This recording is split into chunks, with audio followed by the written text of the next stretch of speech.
Merci beaucoup, Cathy, pour cette belle introduction, puis merci aux organisateurs pour l'invitation aujourd'hui. Alors, aujourd'hui, je vais vous faire une présentation vraiment en 3 volets. Parce qu'avant de vous parler d'innovatrices en résidence, je vais vous parler de 2 différentes initiatives qui se recoupent et qui ensemble ont été propulsées par le programme. Donc, en premier lieu, je vais vous parler de Streamline Genomics, qui est mon entreprise, et ensuite une initiative au CHU de Sainte-Justine qui s'appelle Signature.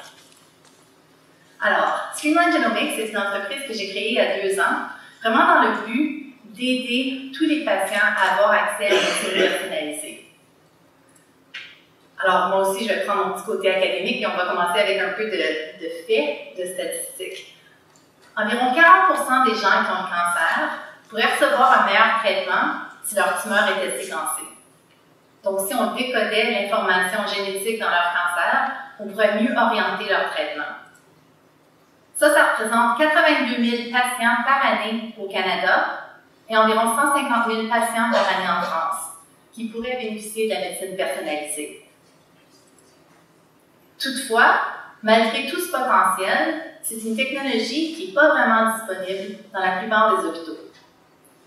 Une des raisons, c'est que les données qui sont générées par le séquençage sont extrêmement complexes. On parle ici de big data. Et les médecins n'ont pas accès aux bons outils pour faire du sens de toutes ces données. Ils n'ont pas accès à des outils d'analyse poussés qui ne requièrent pas d'expérience en informatique. Et c'est vraiment là que mon entreprise entre en jeu. Chez Streamline, on a développé une plateforme conviviale et puissante qui permet aux cliniciens et aux chercheurs de pouvoir identifier rapidement les variantes clés dans les tumeurs. Donc, de trouver les biomarqueurs qui causent le cancer afin de pouvoir orienter le traitement. Très rapidement, et en passant pour ceux que ça l'intéresse, ça va me faire plaisir de faire une démonstration privée par la suite, mais rapidement, la façon que ça fonctionne, c'est que les docteurs envoient les échantillons pour être séquencés, un peu comme ils commanderaient une analyse sanguine. Une fois que l'information est disponible de séquençage, ils peuvent télécharger cette information-là sur notre plateforme et les données vont être analysées et interprétées. Un rapport interactif, un type dashboard, va être ensuite accessible aux médecins, qui va non seulement énumérer les modifications ou les variantes clés, mais aussi des pistes de traitement. Alors nous, comme je l'ai mentionné tantôt, on a commencé l'entreprise en 2017 et on a été très chanceux de pouvoir bénéficier de plusieurs programmes d'accélération et d'incubation, ce qui fait qu'à l'automne 2018, donc environ 1 an, on avait une première version de notre plateforme qui était disponible. Mais cette plateforme-là devait être validée. On devait s'assurer que ce qu'on prédisait, que ce qu'on recommandait, avait une vraie valeur clinique. Et ça s'avère qu'à l'hôpital Sainte-Justine ici, il y avait un programme qui démarrait qui s'appelait Signature. Donc, je vous ai mentionné que la plupart des hôpitaux n'ont pas accès à ce type de séquençage. Sainte-Justine étant une exception, un programme avait commencé d'initiative d'oncogénomique pédiatrique. Donc, ce que c'est rapidement, c'est que tous les patients pédiatriques qui se présentaient avec un cancer étaient séquencés afin d'aller vraiment identifier les variantes clés dans leur cancer. Et c'est une initiative qui regroupe les 4 grands hôpitaux québécois pédiatriques, donc le CHUL à Québec, le CHU de Sainte-Justine, le CUSUM à Montréal, ainsi que le CHUS de Sherbrooke. Ce qui est intéressant, je vais juste rapidement souligner, c'est que certains de leurs objectifs s'alignaient parfaitement avec ce qu'on voulait faire. Donc vraiment, pour nous, c'était un beau jeu de données qu'on pouvait utiliser pour pouvoir valider notre technologie. Et comme la chance souvent me sourit, c'est environ à ce moment-là que le programme Innovatrice en résidence est apparu. Donc, je n'aurais pas besoin nécessairement de faire une grande introduction du programme, car Cathy, merci beaucoup, tu m'as sauvé cet ouvrage-là. Mais je vais mentionner que plusieurs différents partenaires se sont mis ensemble pour vraiment aider les technologies médicales à être implantées dans le système de la santé au Québec. Donc, je remercie particulièrement Transmedtech, qui non seulement nous accueille, nous héberge, mais nous épaule aussi dans nos démarches. Alors, la raison d'être du programme, comme je l'ai mentionné, c'est de soutenir, d'implanter et de valoriser les innovations en santé au Québec. Plus spécifiquement, c'est un parcours ou une résidence de 12 mois en milieu clinique pour un binôme. Donc, j'ai beaucoup parlé de mon entreprise, mais Innovatrice en résidence, ce n'est pas simplement Josette et Streamline. C'est aussi un partenariat avec une étudiante au doctorat de HEC Montréal.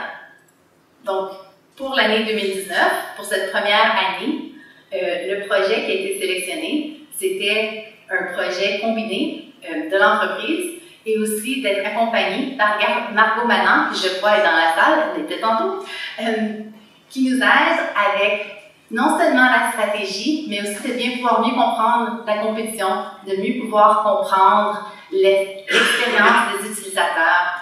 Donc, de vraiment pouvoir combiner ce qu'on demandait tantôt, l'aspect management de la santé. Donc, que ce ne soit pas simplement une innovation technologique, mais qu'elle réponde vraiment bien aux besoins. Alors, dans les 12 à 18 mois, qui est le programme Innovatrice en résidence, ce qu'on va faire, c'est qu'on va réanalyser 20 différents patients qui ont déjà été séquencés et qui ont déjà été analysés par une combinaison d'informatique et d'analyse humaine. On va les réanalyser avec notre plateforme afin de comparer les résultats et vraiment s'assurer que ce qu'on retourne aux cliniciens a une valeur qui peut changer le parcours du patient, la trajectoire du patient. On va aussi évaluer notre plateforme par les cliniciens utilisateurs et le faire en mode d'amélioration continue. Donc, s'assurer qu'on soit en mode agile et au fur et à mesure qu'on a du feedback, de la rétroaction, qu'on modifie notre plateforme. On est chanceux que même si on est seulement à mi-parcours, on a déjà des belles réalisations du programme. Donc, on a déjà des case studies qui ont été publiées où notre plateforme a été utilisée.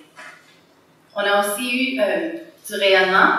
On a été finaliste pour l'invention de l'année de Québec Science et on a aussi été sélectionné comme finaliste pour le programme partenariat de la DREC. Et une des retombées, si on veut, qui est très critique pour notre entreprise, c'est qu'on a maintenant une deuxième version de la plateforme qui a été lancée la semaine dernière. On m'a demandé aussi de parler des apprentissages. Alors, un des éléments clés du succès du programme, c'est bien sûr d'avoir un milieu d'accueil qui est enthousiaste et qui est preneur. Donc, il y a beaucoup de défis quand on intègre une entreprise dans un milieu hospitalier. Et je crois que c'est très critique d'avoir un milieu qui est prêt à trouver toutes les bonnes solutions. De ne pas simplement dire non, c'est pas possible, mais de voir qu'est-ce qu'on peut faire pour vraiment ouvrir les portes et tout résoudre ces petits problèmes-là. Alors, je voudrais saluer Michel, qui est au fond à gauche. Un grand merci, Michel, pour avoir trouvé toutes ces solutions au fil des années, ou de l'année. Puis, il faut aussi une collaboration dynamique. Donc, on s'entend que c'est difficile de monter un projet de recherche qui est une collaboration entre une entreprise et des chercheurs. C'est pas quelque chose qui se fait en 2 secondes. Donc, il faut vraiment trouver les bons partenaires qui vont être prêts à aller de l'avant. Et on a été très choyés ici aussi avec notre collaboration avec Dr. Sello et avec Dr. Sinette à Saint-Justin. Mais je pense que le plus grand apprentissage, c'est que c'est une expérience qui en vaut vraiment le coup. Et j'encouragerais tous les collaborateurs ici, qui sont de Strasbourg, de Lyon et d'ailleurs, de contempler cette expérience-là.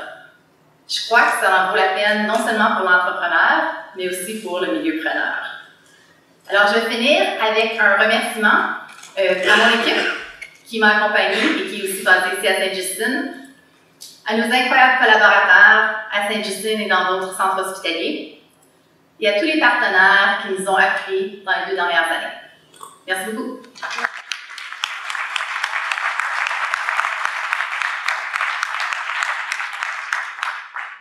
Peut-être juste pour préciser, Margot a comme sujet de recherche, vraiment haut niveau, puis Corrige Montréal, c'est les freins catalyseurs à l'intégration de l'innovation dans les systèmes de santé. Je pense à haut niveau, là, à la thématique plus spécifique. Les entrepreneurs.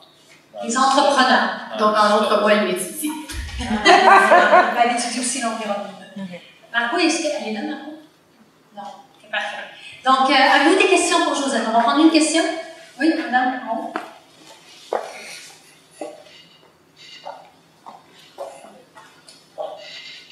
Oui, bonjour, mon nom c'est Linji et je voulais savoir, pour trouver ton partenaire chercheur, c'est quoi les difficultés que tu as? Donc, moi, je suis chanceuse, j'ai pas eu de difficulté à trouver mon partenaire, mais Ce que je pourrais mentionner que des difficultés potentielles, c'est qu'il faut vraiment identifier un partenaire académique qui est intéressé non seulement à la recherche plus traditionnelle, mais aussi à avoir une façon que cette recherche-là pourrait avoir un impact entrepreneurial.